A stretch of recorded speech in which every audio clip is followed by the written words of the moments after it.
Hi, Todd Ward here in the Forecast Center on this 4th of July, and happy Independence Day as we, as expected, are seeing the scattered thunderstorms develop this afternoon.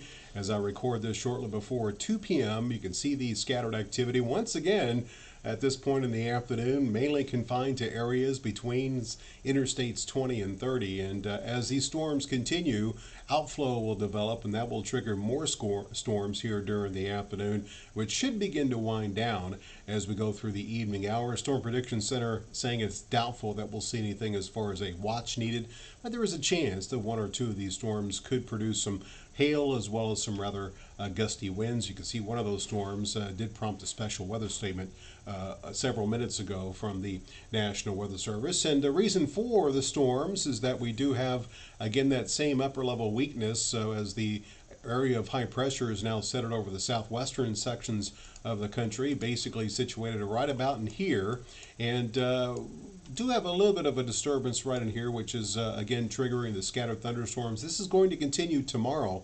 and Thursday before we see things wrap up as far as our rainfall chances for a few days heading into the weekend.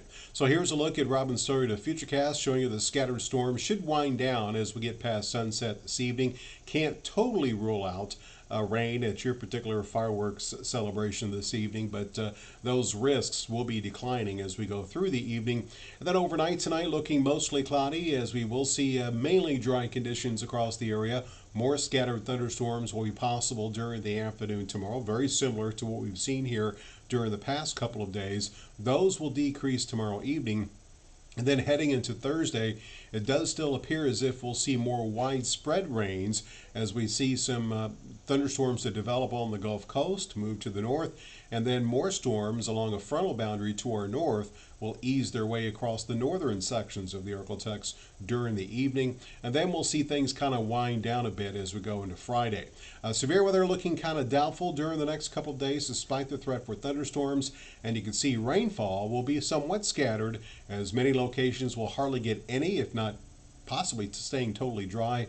Other locations could see that 1, 2, maybe even over 3 inches of rain.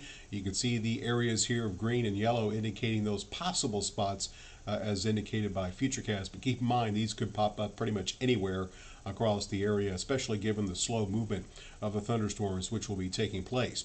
Now, longer range, there's some question as to how far east the upper level ridge will develop. And we're going to have to watch this fairly closely because it's possible that we could see a trough develop here over the eastern sections of the country. That could result in a northwesterly flow, which could result in a chance for some more organized storms possibly moving into the region. Models kind of hinting at the middle of next week as the time frame when that could be at its highest risk. You see the ridge still sitting over the southern Rockies by Sunday. There's that northwesterly flow that I mentioned, and you can see that as we go into the middle part of next week, the ridge really doesn't move much. It does get a bit stronger along the southern quarter of the country, and that should begin to help limit the chance of rain as we go towards the end of next week. So your forecast for tonight, look for the scattered thunderstorms that have developed this afternoon gradually wind down as the rain will end overnight tonight. Temperatures will ease into the middle 70s for nighttime lows with some low 70s across the northern sections of the area. Tomorrow, expect a partly to mostly cloudy sky. Again, some scattered, mainly afternoon thunderstorms will be possible. Ahead of the rain, it will be hot and humid as we'll see highs warming into the low to middle 90s. 93 tomorrow in Shreveport, 92 in Texarkana, 91 in DeKalb, and 92 degrees for the high temperature in Marshall. 10-day forecast shows that we will see temperatures stay in the low 90s through Friday, mid 90s for this weekend, and actually the first half of next week.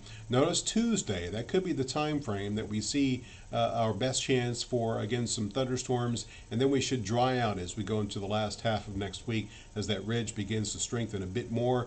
Daytime highs by then should warm into the mid to upper 90s. So again, we do have some scattered thunderstorms across the area this afternoon on this 4th of July. They should gradually wind down and end late this evening, and then we'll see a continued chance for that thunderstorm as we go through the next couple of days with our best rainfall chances coming on Thursday.